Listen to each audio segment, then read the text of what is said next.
Hello dear student, how are you? Welcome to English current affair. कैसे हैं आप सब? बेहतर ही होंगे। और बताइए, पढ़ाई कैसी चल रही है आपकी? कृपया अपनी सिटिंग हावर को इस कमेंट बॉक्स में मेंशन करिएगा।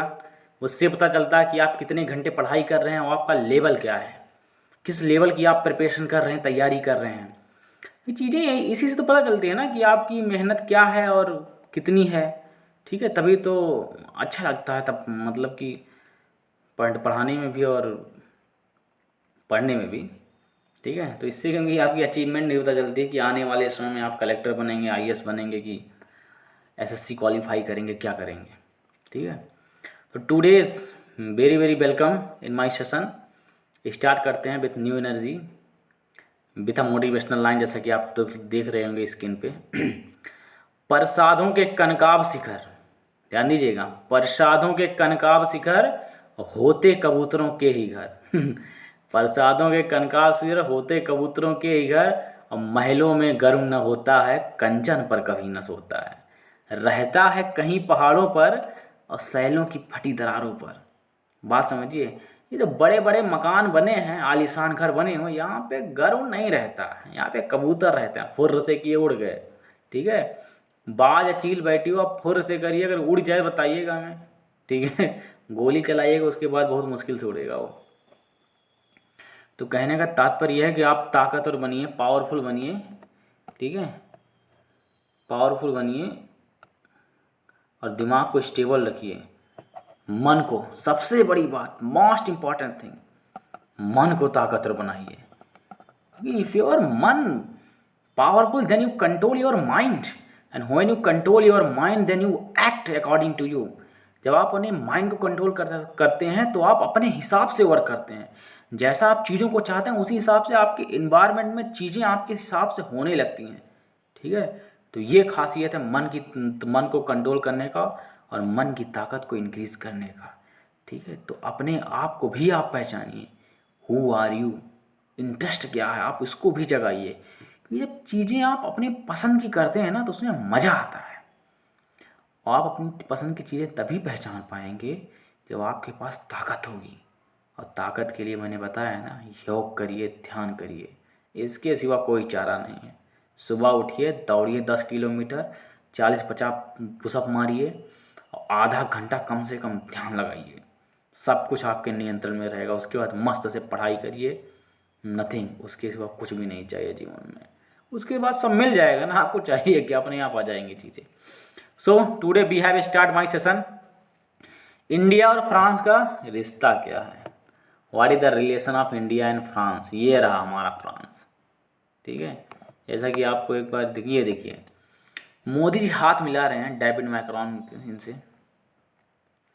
ठीक है, इंडिया और फ्रांस, ये देखिए पीछे, ये तो सोलर पैनल लगा हुआ है। एक्चुअली में ये इमेज है इंटरनेशनल सोलर अलायंस की, जब उसमें एक्चुअली में फ्रांस आल्सो सपोर्टेड मेंबर। ठीक है, तो वहीं की इमेज है। तो आगे हम बढ़ते हैं अपनी स्क्रीन पे। एक minute, this is my slide, wait a minute, where are you going, please come here, this is, एक मिनट, ये फ्रांस आ गया ना, ये हुई ना बात। सो आप ऐसे स्क्रीन पर देख रहे होंगे, ये फ्रांस का मैप लगा हुआ है। ठीक है, बाकी इसमें आसपास के जो कि इनके क्या कहते हैं अंदर इंटरनल स्टेट हैं। ठीक है, लेकिन हम आपको एक दूसरा मैप दिखाते हैं। ये देखिए फ्रांस का। तो आप एक चीज़ सबसे पहले इसमें ध्यान दीजिए, रिलेशन हम आपको बता रहे हैं, आपको इसमें बताएंगे हम क्या क्या।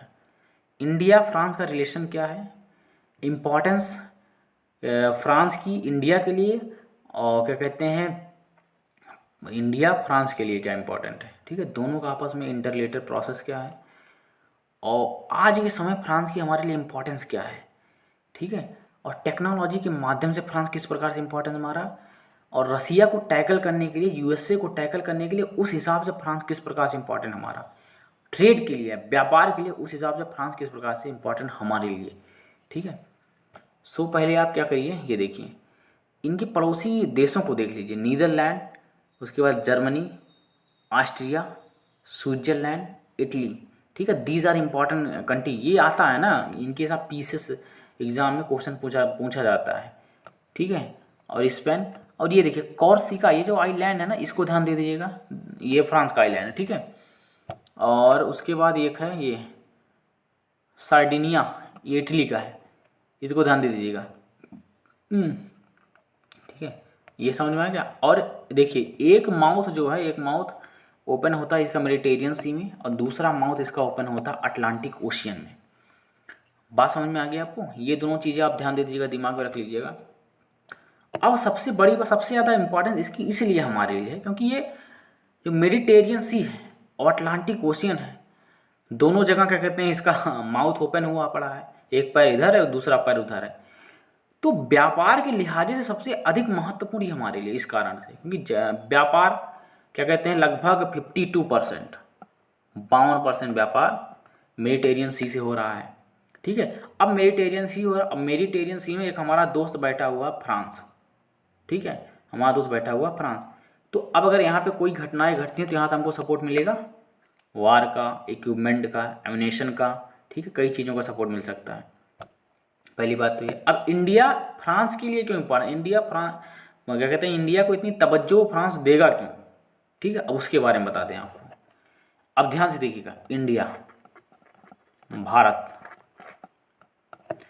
इंडिया इमर्जिंग मार्केट है, वर्ल्ड लार्ज, पॉपुलेशन तो नंबर 1 हो गई आप सबकी योगदान से, world emerging market, economy largest moving prospective से चल रही है, ठीक है, टेक्नोलॉजिकल डेवलपमेंट, इनोवेशन हो रहा है इंडिया बहुत तीव्र गति से, इंफ्रास्ट्रक्चर डेवलपमेंट हो रहा है, ठीक है, इंडिया अभी डेवलपिंग कंट्री है इसलिए, ठीक है, और इंडिया मजबूत है इसलिए, इसीलिए फ्रांस के लिए इंडिया बहुत हद तक महत्वपूर्ण रखता है। और इंडिया के लिए फ्रांस किस लिए महत्वपूर्ण, आपको ट्रेड के बारे में बता दिया, फ्रांस एक डेवलप्ड कंट्री है। जैसा कि रसिया पे हम 62% जो है लगभग निर्भर है हथियार के मामले में, वहाँ से हथियार इंपोर्ट कराते हैं, ठीक है। अब अगर मान लीजिए कल को रसिया हमसे नाराज़ हो गया, अगर रसिया हमसे नाराज़ हो गया, वेपन देने से मना कर दिया, फिर जो भी वेपन हमारे पास है उसकी सर्विसेज देने से उसने मना कर दिया कि हम तुम्हारे साथ कोई रिलेशन नहीं रखना चाहते, हम चाइना के साथ सारा रिलेशन रखेंगे, पाकिस्तान से सारा रिलेशन रखेंगे, क्योंकि ये जियो पॉलिटिक्स है, आप समझ रहे होंगे, जियो पॉलिटिक्स में ये सब होता रहता है, सब कुछ इंटरेस्ट का खेल है। रसिया हमको वेपन देता, हमसे पैसा लेता है, मतलब फ्री में कोई काम नहीं करता है, ठीक है। अगर वो नाराज़ हो गया तो उसके लिए हमने रखा है फ्रांस को, यहाँ से हमारी वेपन की सप्लाई होगी, टेक्नोलॉजी की सप्लाई होगी, ठीक है। अब उसके बाद दूसरा रिलेशन हमारा आता है यूएसए के साथ। फ्रांस को हमने इसलिए रखा है कि जिससे हम यूएसए को भी टैकल कर सकें, क्योंकि आज के समय में यूरोपियन यूनियन का नेता बन के निकल के आ रहा है यूएसए, ठीक है। और सबसे ज़्यादा बुरा किसको लग रहा है, फ्रांस को और जर्मनी को, दोनों बगल बगल में पड़ोसी हैं, तो दोनों को लग रहा है बुरा, ठीक है। तो जब दोनों को बुरा लग रहा है और उसके बाद फ्रांस देख रहा है कि यूएसए जो है इंडिया की मार्केट को ऑक्यूपाई करने की कोशिश कर रहा है, ठीक है। अब इसीलिए फ्रांस हमारे पास आ रहा है क्योंकि मार्केट हमारी बड़ी है, बात समझ में आया।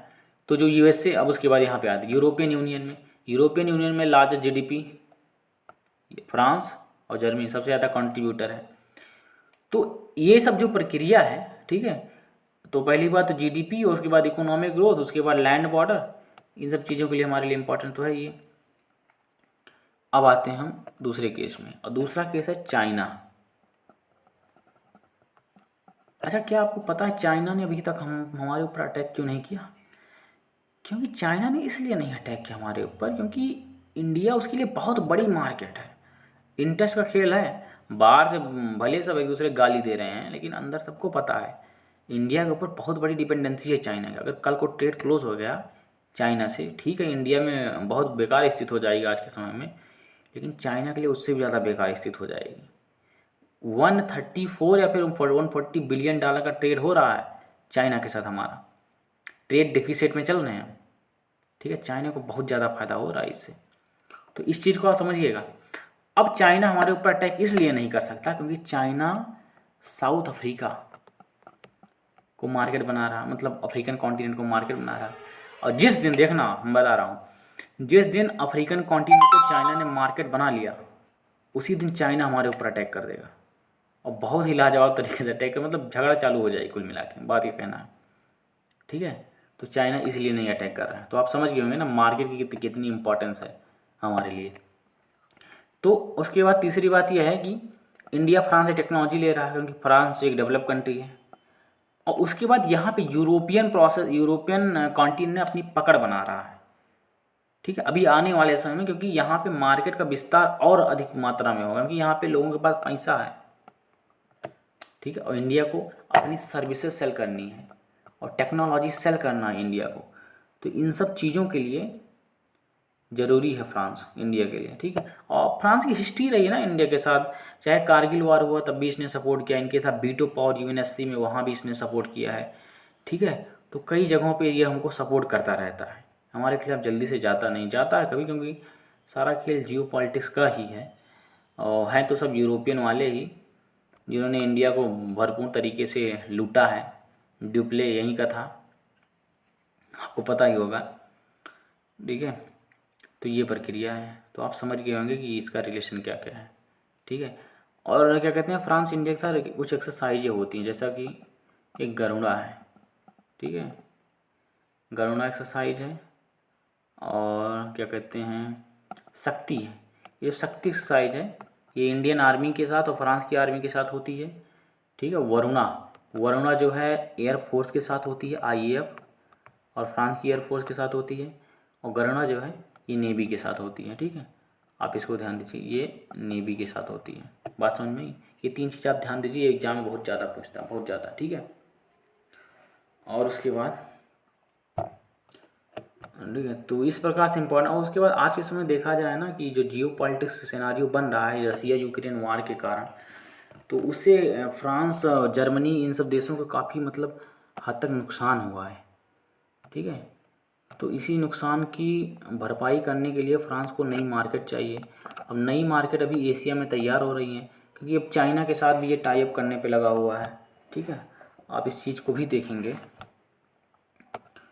तो ये कुछ बातें हैं। हमारी नेक्स्ट स्लाइड है, एक मिनट आपको दिखाती, ये देखिए फ्रांस का जब मैप आपने देख लिया होगा। आगे बढ़ते हैं, ये देखिए मोदी जी क्या कहते हैं मीट कर रहे हैं, ठीक है, एक मिनट, ये है 4 फ्रेंच प्रेसिडेंट, ठीक है, and the 3 Indian prime minister have nurtured their relationship over the last quarter century. एक मनमोहन सिंह वहाँ द चीफ गेस्ट एट सन 2009 परेड में मनमोहन सिंह को चीफ गेस्ट बनाया गया था, which open with Indian tri services personal marching, सारे जहाँ से अच्छा और कदम से कदम बताया जाए। इसको आप थोड़ा ध्यान से पढ़ लीजिएगा, ये इंपॉर्टेंट है आपके लिए, ठीक है। और उसके बाद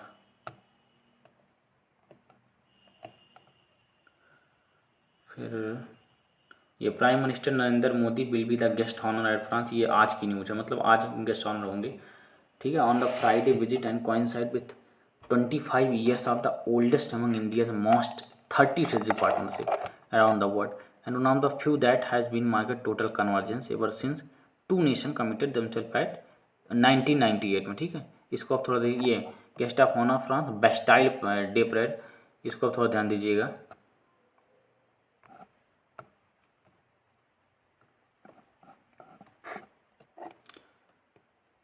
ठीक है। ये कहाँ गया, ये है Bastille parade in the Paris, इसको नोट कर लीजिए, पूछता है कंपटीशन एग्जाम में, ठीक है। उसके बाद why India France ties are strong, ठीक है, जैसा कि आपको हमने बता दिया होगा कि इंडिया और फ्रांस का रिलेशन किस लिए इंपॉर्टेंस है, और इसलिए आज के इसमें चर्चा में, क्योंकि ये राफेल 26 राफेल की नई डील होने वाली है ना, जिसमें क्या कहते हैं फ्रांस अपनी टेक्नोलॉजी हमारे साथ साझा करेगा, ठीक है। तो इसलिए क्या कहते हैं इंपॉर्टेंट ज़्यादा है इसकी।